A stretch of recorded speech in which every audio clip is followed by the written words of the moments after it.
এটা হচ্ছে table fan, অল্প দামে যে এপি অল পারপাস ফ্যানগুলো হয়, অ্যালুমিনিয়াম কয়েল। তো এটা এখন পুড়ে গেছে।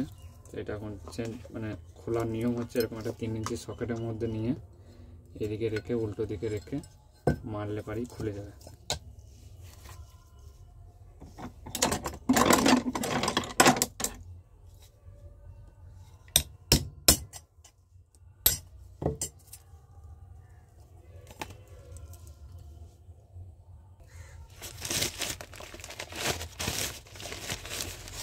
একটা নতুন কয়েল লাগাবো সেম একই সিস্টেমে।